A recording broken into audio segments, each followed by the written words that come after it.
वालेकुम दोस्तों, सर्दियाँ आ चुकी हैं और बहुत सारे जो दोस्त हमारे गार्डनिंग के हवाले से जो है बहुत सारे क्वेश्चंस पूछते रहते हैं, लेकिन हम भी कोशिश करते हैं कि उनको हर तरह की वीडियो जो है वो पहुंचाते रहे। यहाँ पे मल्चिंग की बात हो रही है तो ये कुछ क्रैश यहाँ पे किया हुआ है, इसको देख सकते हैं कि ये डीकम्पोज की हुई है किस्म की खाद बनी हुई है टोटली। और जितना भी पार्क का जो वेस्ट होता है उसको यहाँ पर क्रैश करके डाल दिया जाता है। तो ये फ्रेश है क्योंकि इसके अंदर ग्रीन पत्ते नज़र आ रहे हैं, लेकिन जो ये वाला है ये बिल्कुल डीकम्पोज हो चुका है। तो ये वाली जो मतलब कि जो घास फूस है जितना भी वो सारा डीकम्पोज हो चुका है, ये अच्छी खाद बन चुकी है जिसको हम पत्तों की खाद कहते हैं। तो मैं आपको अक्सर कहता हूँ कि आप जो है अपने गार्डन का जितना भी वेस्ट होता है उसको संभाल के रखा करें, उसको फेंका ना करें, जिससे आप पत्तों की खाद आसानी से बना सकते हैं। इसके बहुत सारे मेथड्स होते हैं, कुछ मटकों के अंदर रखते हैं, कुछ उसको प्लास्टिक टब्स के अंदर डाल देते हैं। तो बहुत सारे इसके मेथड होते हैं, उसके ऊपर से बाद में डिस्कस करेंगे। तो इसका आज मैं आपको बता दूं कि इसका इस्तेमाल क्या होता है, क्योंकि सर्दी आ गई है। सर्दी ज़्यादा होने की वजह से जब जिन इलाकों में बर्फ़ पड़ती है तो वहाँ पर प्लांट्स को बचाने के लिए उनकी मल्चिंग की जाती है।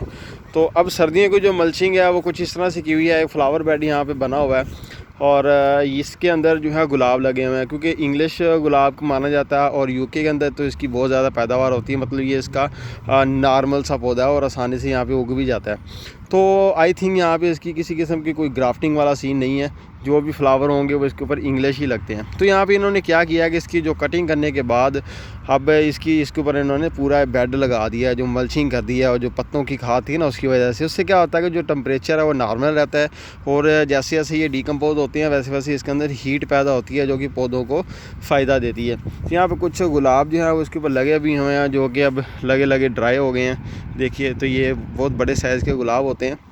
तो कुछ अब जो है इसकी नई कॉम्पनी भी निकल रही हैं, जैसा कि अब सर्दी जो है इनका सीज़न है।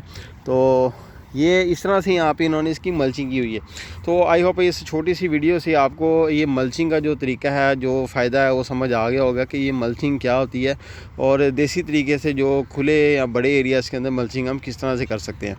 तो जस्ट देख सकते हैं कि काफ़ी पुराने पौधे हैं यहाँ पे और इन्होंने इसकी मल्चिंग की थी। मल्चिंग करने के बाद जो है रिज़ल्ट भी आना शुरू हो गए हैं। इसके ऊपर देख सकते हैं कि यहाँ पे जो गुलाब हैं उसने नई नई डोडियाँ निकाल ली हैं और इसके ऊपर जो है अब गुलाब भी खिलेंगे। तो ये अगर मल्चिंग जो भी इसको कह लें, कुछ देसी लोग इसको और बात भी मतलब इसका नाम रखा होगा उन्होंने। तो इसमें क्या है कि हम अगर इस तरह करते हैं तो हमारे पौधे बच सकते हैं। ये तरीका हम अपने गमलों के अंदर भी कर सकते हैं, अपने घर के अंदर जो छोटी क्यारियाँ हैं उसके अंदर भी कर सकते हैं। देखिए कितने भी यहाँ पे जो ग्रीन ग्रास के अंदर इन्होंने बेड लगाए हुए हैं, इस तरह से इन्होंने इसकी मल्चिंग हुई। इसका दूसरा फ़ायदा एक और है कि इसके अंदर घास फूस जो है वो कम उगती है। देखें अब छोटा सा मतलब उसको कितना बड़ा उन्होंने बेड बनाया है। इसका मतलब काफ़ी 1-1.5 फुट ऊपर तक इन्होंने इसके अंदर वो जो है पत्तों की खाद वो यूज़ की हुई है। तो एक तो यहाँ पे ग्रास नहीं उगी हुई, यहाँ देख सकते हैं जितने भी बेड लगे हुए हैं इसके अंदर, एक तो यहाँ पे ग्रास नहीं उगी हुई, दूसरा यहाँ पे कि इसके अंदर जो है वो टेम्परेचर जो है नॉर्मल रहता है और वो मतलब किसी किस्म की मुश्किल नहीं होती इन्हें। तो ये मल्चिंग का तरीका है, बहुत ही आसान है। तो आप भी अपने पत्तों की मदद से, अगर पत्ते आपको नहीं मिलते हैं तो आप लकड़ी वाली शॉप पे जाएँ, वुड वाली शॉप पे, वहाँ से उससे वुडन चिप्स ले लें तो वो भी आप इसके अंदर यूज़ कर सकते हैं। और अगर आप ज़्यादा ही परेशान है कि भी हम लेट हो चुके हैं और हमने तो पत्तों की कोई खाद नहीं बनाई थी, तो आप जो काऊ डंग होता है, जो गोबर होता है, उसकी मदद से भी इस तरह की मल्चिंग कर सकते हैं।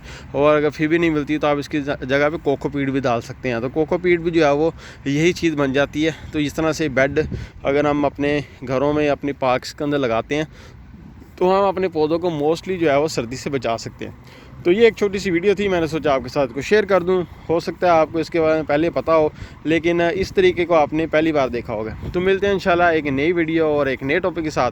तब तक के लिए मुझे दीजिए इजाज़त। अल्लाह हाफिज़।